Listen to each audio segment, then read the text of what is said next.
साथ खेले पले बड़े बचपन में, समझदारी की उम्र आते आते सब साथ छोड़ जाते हैं। मतलबी रिश्ते ही अब टिकते हैं यहाँ, खून के रिश्ते तो पल भर में टूट जाते हैं। सच कहूँ तो बड़ी तकलीफ होती है जब अपने अपनों से रूठ जाते हैं। हेलो दोस्तों, once again welcome to my YouTube channel Karim classes. दोस्तों, आज मैं आपके लिए लेकर आया हूँ एक कविता तो मैं नहीं कहूँगा, एक हादसा है और जिसके शिकार आप और हम और माशरे के सभी लोग हैं। दोस्तों, ये हादसे आज घर घर में हो रहे हैं। जी हाँ दोस्तों, मैं उन्हीं हादसों की बात कर रहा हूँ। आज एक भाई भाई से नाराज़ है, बहन बहन से नाराज़ है, बाप बेटे से नाराज़ है और बेटा बाप से नाराज़ है। क्या कभी आपने सोचा है इसकी मूल वजह क्या है, इसकी अहम वजह क्या है? दोस्तों, जहाँ तक मैंने इसका मूल्यांकन किया, एवोल्यूशन किया, तो मैंने ये जाना कि आज इसकी मूल वजह यही है कि जिम्मेदारों ने अपनी जिम्मेदारी से मुंह मोड़ लिया है। जिम्मेदार कौन?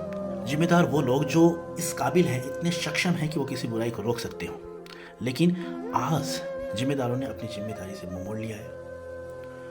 वो अपनी जिम्मेदारी का सही तरीके से निर्वाह नहीं कर रहे हैं। इस वक्त दोस्तों, हो सकता है मुझे काफ़ी बुजुर्ग सुन रहे होंगे और आने वाले वक्त में सुनेंगे भी, लेकिन और अगर आप मेरी इस बात को, मेरे इस एहसास को अपने आप से रिलेट कर पाते हैं, तो मैं आपको यही कहना चाहूँगा कि मेरा मकसद आपकी भावनाओं को ठेस पहुँचाना नहीं है, लेकिन फिर भी अगर आप इसे अपने आप से रिलेट कर पाते हैं तो प्लीज़ इस बात पर गौर करिएगा कि क्या आप जिम्मेदार हैं, और अगर आप जिम्मेदार हैं तो क्या आपने अपनी जिम्मेदारी को निभाया है, और अगर आपने अपनी जिम्मेदारी को नहीं निभाया है तो क्यों नहीं निभाया है। दोस्तों, ये चंद सवालात हैं जिनके जवाब आपको खुद को ढूंढने हैं। मैंने तो जैसा महसूस किया, जैसा माशरे में, समाज में देखा, उन्हें लफ्ज़ों में बयान करने की कोशिश की है। तो चलिए सुनिए, शुरू करता हूँ मेरी इस कविता को। साथ खेले पले बड़े बचपन में, समझदारी की उम्र आते आते सब साथ छूट जाते हैं। मतलबी रिश्ते ही अब टिकते हैं यहाँ, खून के रिश्ते तो पल भर में टूट जाते हैं। सच कहूँ तो बड़ी तकलीफ होती है जब अपने अपनों से रूठ जाते हैं। कल ही की तो बात है, सब कुछ ठीक था उस आंगन में। अब्बू, चचा, भाईजान जैसी आवाज़ें सुनाई पड़ती थी प्रांगण में। अब हर हिस्सा उस आंगन का वीरान सा लगता है। यूं तो उजली सी लकीरें खिंची रहती हैं उनके होठों पर, मगर अब हर इंसान उस आंगन का परेशान सा लगता है। कच्चे मकानों की तो औकात ही क्या, गलतफहमी की आंधी में पक्के मकान भी टूट जाते हैं। सच कहूँ तो बड़ी तकलीफ होती है जब अपने अपनों से रूठ जाते हैं।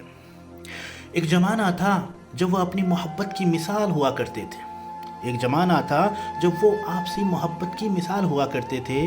दावतें आम थी उस आंगन में, कहे भी कमाल हुआ करते थे। वो नवाबी सोच, नवाबी लहजा, नवाबी मिजाज, सब कुछ नवाबों सा था। खुशी मिलती थी उनके दरमियाँ बैठकर, मिलता था जो सुकून वो भी जन्नत के बागों सा था। अब वो सुकून, वो खुशी न जाने कहाँ खो गई है। जो हैं जिम्मेदार वो भी चुप हैं, बेफिक्री की भी हद हो गई है। अभी भी वक्त है, सुलझा लो इन उलझे हुए धागों को, क्योंकि गांठ ही पड़ती है उन धागों में जो एक झटके में टूट जाते हैं। सच कहूँ तो बड़ी तकलीफ होती है जब अपने अपनों से रूठ जाते हैं। उसने हमें बुरा कहा, हम भी उसे बुरा कह देंगे। उन्हें ज़रूरत नहीं है हमारी तो हम भी उनके बिन रह लेंगे। खूबसूरत रिश्तों में गलतफहमी नहीं है तो क्या है।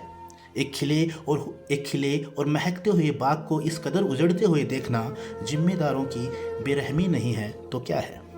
अगर है कोई गिला शिकवा तो बैठकर सुलझा लो ना, या तो खुद चले जाओ या उसे पास बुला लो ना, क्योंकि कल को कुछ बुरा हुआ तो जिम्मेदारों की पकड़ होगी।